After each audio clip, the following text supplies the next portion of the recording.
देखिए, फिर से चुनाव अब आरंभ होने वाला है। जिस तरीके से चुनाव आयोग ने अपनी घंटी बजाई है, लग रहा है कि चुनाव इस बार हो जाएगा। 7 साल का मौका जनप्रतिनिधियों को मिला। हम सीधे मुद्दे की बात पर आते हैं कि भ्रष्टाचार करने पर अगर उतारू हो जाएं जनप्रतिनिधि, तो किस प्रकार से भ्रष्टाचार करते हैं। हम बात कर रहे हैं सिहावल विधानसभा की, जो सीधी ज़िले में आता है। उसके अंतर्गत में बहरी आता है, तहसील बहरी, जहाँ पर एक ऐसा मामला है जिसको कई बार हम लोगों ने उजागर किया, कई बार इसमें समझने का प्रयास किया। गरीबों का पैसा आज 3 साल से 4 साल होने जा रहा है। गरीबों का पैसा यहाँ पर जमा कराया गया दुकान आवंटित करवाने के लिए, कि दुकान बनाकर दी जाएगी और आपको आवंटित किया जाएगा, जिसमें कि लीगल प्रोसीजर के तौर पर 1 लाख रुपया प्रति दुकान के हिसाब से उन लोगों ने गाइडलाइंस रखी थी। फिर कई के द्वारा ये भी कहा जाता है कि उसमें ओवर रकम हमने दिया कि हमको फर्स्ट दुकान आवंटित कर दी जाएगी। खैर, अभी तो हम इसकी पुष्टि नहीं करते हैं, निकल कर बाहर आएगा। जिस पे कि तत्कालीन उस समय के कलेक्टर द्वारा भी खबर को संज्ञान में लेते हुए आदेशित पारित कर दी गई थी कि दुकान की जितनी बन गई है आवंटन प्रक्रिया चालू कर दी जाए, जिसको लेकर लगातार कई बार हमने खबर भी चलाई। और अभी वर्तमान में जो तहसीलदार मैडम हैं, इन्होंने अतिक्रमण हटाने के लिए भी कल या परसों एक मुहिम चलाई, जिसपे कि दुकानदारों ने विरोध किया कि भाई हमारी दुकान बन गई है, आवंटन प्रक्रिया हमारी चालू कर दी जाए, उसके बाद हम वहाँ पर शिफ्ट हो जाते हैं। आप हमारे विजुअल में भी देख सकते हैं, लगातार बस स्टैंड भी है वहाँ पर और ये सारी चीज़ें हैं। और एक 18 दुकान का मामला था कि 18 दुकान जो अवैध तरीके से मध्य प्रदेश शासन पे बना दी गई, बिना ग्राम पंचायत के एनओसी के, और बाकायदा ग्राम पंचायत भी इस पर ठेकेदार के विरुद्ध कार्रवाई करने की मांग करती है। उसमें एक पत्र भी जारी किया जाता है तहसीलदार के द्वारा कार्रवाई करने के लिए और खाली करने के लिए। वो ठंडे बस्ते में चला जाता है। कुल मिलाकर अगर जाना जाए तो कहीं ना कहीं राजनीतिक संरक्षण पूरा प्राप्त चल रहा है। हमारे साथ इसी मुद्दे को लेकर जुड़ने वाले हैं जो बहरी के ही निवासी हैं, हम उनसे बात करवाएंगे आपसे और समझने का प्रयास करेंगे कि आखिर में ये पूरा मामला है क्या। हमारे साथ अब जुड़ेंगे रितेश गुप्ता जी, जो यहाँ के मूल निवासी हैं। इस मामले को लेकर लगातार वो अपनी आवाज़ उठाते रहे, पत्राचार करते रहे, और नतीजा क्या निकल कर आया, पूरा मामला क्या है, आइए हम रितेश जी से जानने का प्रयास करते हैं। क्या है रितेश जी पूरे बहरी का मामला? सबसे पहले तो मैं अभी जो मामला उजागर हुआ है 18 दुकानों का, पहले तो मैं 18 दुकानों के बारे में बात करना चाहूँगा। जैसा कि आप पहले से कह रहे थे, तो मैं ये बताना चाहूँगा कि 18 दुकानों का जो मामला है वो ठेकेदार और ग्राम पंचायत में क्या सामंजस्य क्या है वो लोग जाने। इससे यहाँ के रहवासियों और उन दुकानदारों से जो अभी वहाँ पे दुकान संचालित कर रहे हैं, उनमें उनका कोई रोल नहीं है। उनने अपने पैसे दिए हुए हैं, एक दुकान के बदले 80,000 रुपये दिए हैं, तो उस पैसे के एवज में वो दुकान संचालित कर रहे हैं। कुछ लोग ऐसे हैं जो अपनी दुकानों को किराए पर संचालित करवा रहे हैं। रही बात ग्राम पंचायत की, तो ग्राम पंचायत और ठेकेदार के माध्यम से यहाँ पे जो निर्माण कार्य हुए वो हुआ। ग्राम पंचायत ने बाकायदा ग्राम सभा का एक प्रस्ताव दिया था। उस ग्राम सभा के प्रस्ताव के बाद यहाँ पे 18 दुकानें निर्मित हुई, जिसमें सिर्फ ठेकेदार का दोष नहीं है। ठेकेदार को काम दिया गया और ठेकेदार ने किया, तो पूरा मामला ग्राम पंचायत का है। तात्कालिक सचिव जो अभी निलंबित होकर दूसरी जगह चले गए, सचिव मोतीलाल द्विवेदी के बारे में कहना चाहूँगा कि मोतीलाल द्विवेदी के साथ ये बंदरवाट का मामला था ग्राम पंचायत का, और उस टाइम पे तत्कालिक उपखंड अधिकारी RK सिन्हा जी थे, जिनने आदेश दिया था कि ये दुकानें बने।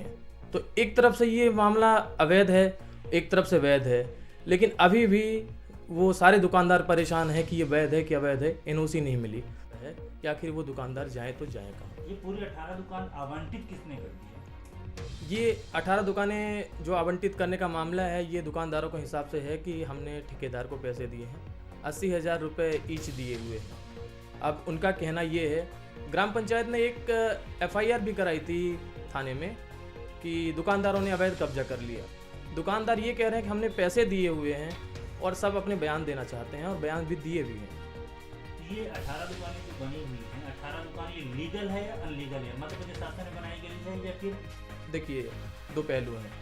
बहुत सारी चीज़ें यहाँ पे इलीगल की बात हो तो लगभग 50 मकान इलीगल हैं, लेकिन कई बार ऐसा हुआ है कि वो तहसीलदार हो या पटवारी हो या विक्रेता हो, तो विक्रेता ने अगर बेच दिया और लेने वाले को ये पता नहीं है कि ये अवैध है या मध्य प्रदेश शासन में, हमने अपना मकान बना लिया।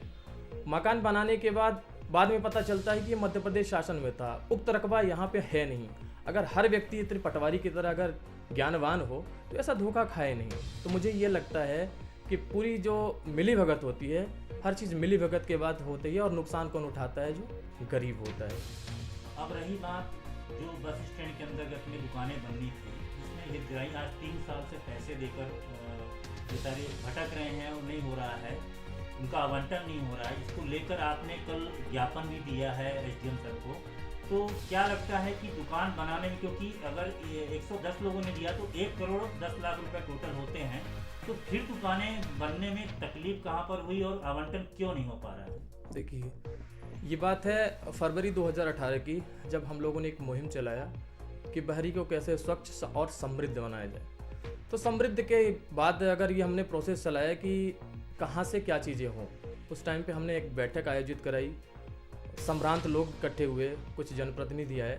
तो यहाँ से 21 लाख रुपए जनभागीदारी से तत्कालीन कलेक्टर दिलीप कुमार साहब थे, तो 21 लाख रुपए वो जनभागीदारी निधि से दिए और 21 लाख रुपए ग्राम पंचायत को देना होता है, जैसा कि जनभागीदारी का नियम है। तो 42 लाख रुपए से यहाँ के निर्माण कार्य हुए और 42 लाख के निर्माण कार्यों में बहुत सारी हीला हवाली और घोटाले हुए। उसके बाद एक और मुहिम चलाया गया कि जो यहाँ पे दुकानदार हैं, जो गुमटी और हाथ ठेले का यूज करते हैं, अगर उनकी जगह उनको पक्के मकान अगर दिए जाएं बना के, तो ग्राम पंचायत को राजस्व भी मिलेगा और एक सिंक्रोनाइज होकर बढ़िया विधिवत तरीके से वो ट्यूनिंग में दुकान करेंगे। और ये था कि 1-1 लाख रुपए लिया जाए। ठेकेदार को बुलाया गया कि ये कितनी लागत लग सकती है, सीओ साहब भी थे, लेकिन उसके लिए सारी प्रोसेस थी कि हमें कैसी कैसी प्रोसेस करनी होती है। जनभागीदारी का नियम होता है कि 40% आपके ग्राम पंचायत क्षेत्र में होना चाहिए, 60% गवर्नमेंट देती है कलेक्टर निधि से। उस नियम को फॉलो ना करते हुए 1-1 लाख रुपए ग्राम पंचायत के झूठे प्रस्ताव पे, जो ग्राम पंचायत के झूठे प्रस्ताव पे 1-1 लाख रुपए वो लेना शुरू किए। ये तो काउंटर के ऊपर से था 1-1 लाख, बाकी सामने की दुकान देने के नाम पे 2 से 3 लाख 4 लाख जिससे जैसे लेते बना हुआ। अब उसके लिए प्रोसेस होता है कि पहले आप मुनादी कराओ, पेपर में बाकायदा इस्तेहार दो कि फला तारीख से फला तारीख के बीच में आपको 1-1 लाख रुपए जमा करने होंगे। जो पहले आएगा, जो पहले पाएगा, कोई समोसे तो है नहीं, बिक जाएंगे। उसमें एक क्राइटेरिया होती है कि हम अपने ग्राम पंचायत क्षेत्र को देंगे या ग्राम पंचायत क्षेत्र के बाहर से देंगे। लेकिन चलने लगी इसमें लूट, और लूट में अपने ग्राम पंचायत क्षेत्र के सचिव पूरी तरह से संलिप्त थे। आज भी मामला कहते हैं कि जांच में है। हमने कई बार पत्राचार किया, जैसा कि आपने कहा, और धन्यवाद ज्ञापित करना चाहूँगा आप सभी पत्रकारों का, साथ में आपका करना चाहूँगा। पोल खोल के न्यूज़ के माध्यम से मैं कहना चाहूँगा कि आपने हमारी आवाज़ कई बार बुलंद की, लेकिन अभी भी नतीजा शून्य है। 3 सचिव बदले गए, प्रभार अभी पुराना ही वाला है। तत्कालिक सचिव मोतीलाल द्विवेदी द्वारा अभी किसी को प्रभार नहीं दिया गया था। इसके बाद ध्रुव कुमार चतुर्वेदी आए, उनने भी प्रभार नहीं दिया। तो हमें ये लगता है कि ग्राम पंचायत क्षेत्र बहरी सोने की चिड़िया हो गई है और लोग इसे लूटना चाहते हैं, हम खाना चाहते हैं। तत्कालिक उपखंड अधिकारी RK सिन्हा जी थे, उन्होंने अपने काले कारनामे किए। इसके बाद बेग साहब आए, बेग साहब को नोडल अधिकारी बनाया गया था इन 75 दुकानों को आवंटित करने के लिए। 75 दुकानों से याद आया कि लोगों से 125 से ऊपर लोगों से बताते हैं कि हमारे पास 75 दुकानें हैं, और कलेक्टर साहब ने भी 75 दुकानों को नीलाम करने का आदेश दिया। आप मौके स्थल पर देखेंगे कि 68 दुकानें हैं। बड़ी हंसी की बात है कि 125 लोगों से आपने पैसे ले, लीगल है, 75 दुकानों का कलेक्टर साहब ने आदेश दिया, और आपके पास मौके में 68 दुकानें हैं। आप किस तरह से कैसे बांटोगे? रही बात अगर ये होती है, कलेक्टर साहब ये कहते हैं कि हमारे आदेश का पालन किया जाए, निश्चित रूप से पालन किया जाना चाहिए, तो जिनसे और पैसे लिए गए हैं उनको वापस कौन करेगा? और वापस वो लोग कैसे मांगेंगे? क्योंकि उनकी रसीदों में लिखा हुआ है जन सहयोग दुकान निर्माण हेतु, तो सहयोग के पैसे तो वापस होते नहीं। इसमें ग्राम पंचायत ऋण लेता है, हर दुकानदारों से या हर रहवासियों से हम ऋण ले रहे हैं, आपके पैसे से हम दुकान का निर्माण कर रहे हैं, और निर्माण करने के बाद हम आपको वो पैसे मूल रूप में वापस कर देंगे। या दूसरी प्रक्रिया ये होती है कि आप अगर नीलामी की प्रक्रिया में आप शामिल होते हो, अगर नीलामी की प्रक्रिया में 3 लाख की रकम जाती है तो 1 लाख रुपए माइनस किए जाएंगे। लेकिन यहाँ पे कुछ नहीं है। जहाँ तक मेरा मामला है और मेरा अनुभव जो कहता है, तो मुझे ये लगता है कि सभी जितने 125 लोग हैं वो लुट चुके हैं पूरी तरह से। अब उनको देखने वाला कोई नहीं है कि हम कैसे करें। उन्हीं गरीबों, उन्हीं कुचले हुए लोगों के लिए मैं अपनी आवाज़ को बुलंद करता हूं, और आपके न्यूज़ चैनल के माध्यम से ये कहना चाहता हूं कि जब तक जब तक शरीर में जान है मैं उनके लिए लड़ता रहूँगा। इसके लिए मैं आपको एक और चीज़ बताना चाहूँगा, मैं उनके पीछे था, मेरे नाम से 3 बार FIR हुई, मेरे नाम से फर्जी फेसबुक अकाउंट भी बनाया गया और उसमें कुछ फ़ोटोज़ अश्लील वगैरह डाली गई। मुझे फ़र्क नहीं पड़ता है, मेरी आवाज़ ऐसे ही रहेगी और इनके लिए मैं लड़ता रहूँगा। अब मैं, जैसा कि आप बोल रहे थे, पिछले परसों की बात है, 2 दिन पहले की बात है, मैंने उपखंड अधिकारी को, अभी जो तत्कालिक उपखंड अधिकारी हैं मिश्रा जी, उनको हमने ज्ञापन दिया दुकानों के बारे में कि दुकान आवंटित कराई जाए, नोडल अधिकारी आप हो। उन्होंने कहा मामला मेरे संज्ञान में नहीं है। अब प्रशासनिक अधिकारी के मामला को संज्ञान में लेते हुए, कलेक्टर साहब संज्ञान में लेते हुए, क्या दुकानदार या रहवासी संज्ञान में लेंगे या वो लेंगे? तो खेल हो चुका है, खिलौने हो चुके हैं यहाँ के रहवासी, खेल हो चुका है बहरी, लूटते जाओ और लूटते जाओ, और यहाँ के रहवासी बस सिर्फ और सिर्फ रोएंगे। अगर रही बात कानूनी व्यवस्था की, तो कानून के हिसाब से ये इनके पैसे वापस नहीं हो सकते हैं, क्योंकि इनने लिखित लिया हुआ है कि इनने सहयोग दिया हुआ है। म्यूचुअल अंडरस्टैंडिंग अगर प्रशासन की बनती है तो प्रशासन ये व्यवस्था करवा सकता है कि इनके जिनके पैसे हैं 1-1 लाख रुपए वो अकाउंट में जमा हुए हैं, वो जिनके रसीद हैं हम उनको वापस कर देंगे। लेकिन ये कोई व्यवस्था है, सिर्फ हम लड़ नहीं सकते इसके लिए, हम कोर्ट नहीं जा सकते इसके लिए। कोर्ट जाना है, कोर्ट कोई भी चला जाएगा, लेकिन हमें वहाँ से रिलैक्सेशन नहीं मिलेगा, जो हमारा मानना है, अनुभव है। बाकी इसके लिए विधिवत अगर वकील से बात की जाएगी तो जैसा भी होगा क्लियर हो जाएगा। जनप्रतिनिधियां के नहीं जानते थे किस प्रकार के खेल चल रहा है, उनका क्षेत्र है तो मुझे संज्ञान में लेना चाहिए, गरीबों का पैसा ना लूटे, क्या वोट बैंकिंग ही रहेगी? सभी जनप्रतिनिधियों को मालूम है, और मुझे लगता है शायद 2-2, 4-4 दुकानें उनकी भी होंगी, और उन्हीं के माथत सारी चीज़ें ये हो रही हैं। कैसे आप कह सकते हैं कि अगर कोई भी निर्माण कार्य हो रहा है उनको पता नहीं है? मैं किसी दल का नाम नहीं लेना चाहूँगा, लेकिन सबको पता है ये चीज़ें कहाँ से कहाँ हो रही हैं। सभी अपने हाथ खींच रहे हैं सिर्फ वोट बैंक के चलते। अब रही बात अतिक्रमण की, तो वोट बैंक की आपने बात की तो मैं अतिक्रमण की बात बता दूं। अतिक्रमण, एक मान लीजिए पक्का मकान अतिक्रमण हुआ है, उसको हाई कोर्ट से इंजेक्शन मिला हुआ है। इंजेक्शन का मीन्स ये हो जाता है कि ये मामला हाई कोर्ट में प्रकरणबद्ध है, और वहाँ पंजीबद्ध होने के बाद उसको कोई, जब तक वहाँ मामले की सुनवाई नहीं हो जाती है तब तक उसको कोई टच नहीं करेगा। उसके एवज में हमने 2 दुकानें और बना ली नए निर्माण में। अब वो ये कहते हैं कि इसको हटाओ, तो हम उसको हटाएंगे। तो हम तो ये कहते हैं प्रशासन की एक गलती पहले थी और ये अब प्रशासन ने दूसरी गलती कर दी। तो प्रशासन दूसरी गलती सुधारने के बजाय तीसरी गलती करवाने के लिए वो उतारू हुआ है। तो हम प्रशासन को भी दोष नहीं देना चाहेंगे, क्योंकि कहीं ना कहीं राजनीतिक दबाव उनके ऊपर भी होता है।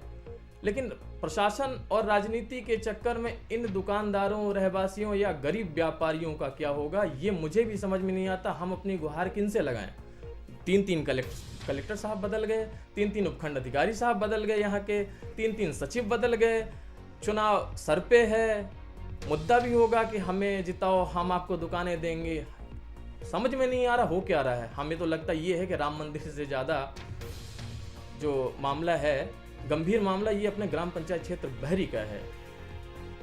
जैसा कि आपने साफ तौर पर सुना गुप्ता जी का बयान, जिन्होंने बाकायदा गरीबों के लिए जो हक की लड़ाई लड़नी चाहिए वो लड़ने के लिए वो तैयार रहे।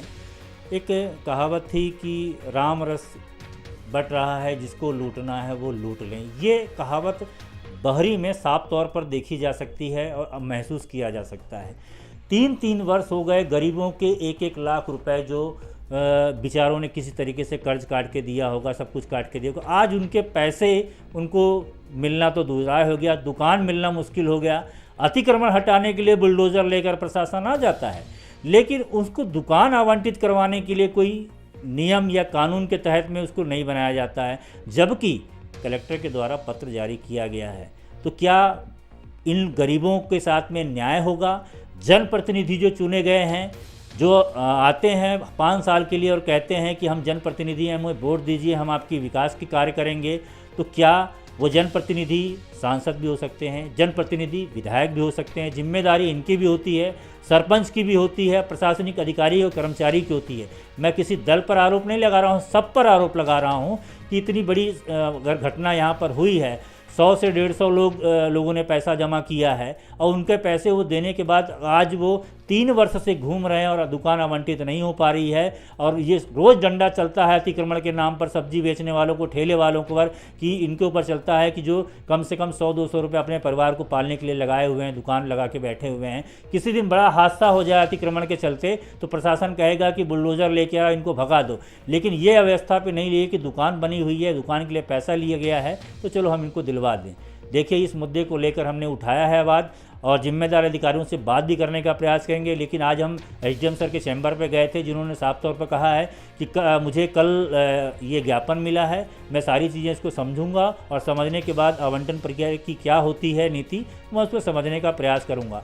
देखना दिलचस्प होगा कि खबर प्रकाशन भी करते हैं, ये मुद्दा उठेगा भी, निकल कर क्या बाहर आता है, क्या गरीबों को पैसा मिल पाता है, क्या गरीबों को दुकान मिल पाती है, क्या जो 18 दुकानें बनाई गई, 18 दुकान अनलीगल तरीके से आवंटित कर दी गई, उस पर क्या कार्रवाई होगी, देखना दिलचस्प होगा। कैमरामैन राज भोर के साथ जिले से मैं राजू गुप्ता, पोल खोल पोस्ट। खुल गया Lakshmi offset printers and publishers, Gurudwara road, Morwa, Singrauli, जिला सिंगरौली, मध्य प्रदेश। हमारे यहाँ हर प्रकार की छपाई ऑफसेट मशीन द्वारा किया जाता है। छपाई का काम कुशल कारीगरों द्वारा किया जाता है। लेटर पैड, शादी card, carry bag, pamphlet, poster, I card, book work, magazine, calendar, bill book, sticker आदि काम किए जाते हैं। हमारा कॉन्टैक्ट नंबर है 9479712700 7805818606। और हाँ, हमारे चैनल को सब्सक्राइब करें, घंटी का बटन दबाना न भूलें, जिससे नई अपडेट आपको समय समय पर मिल सके।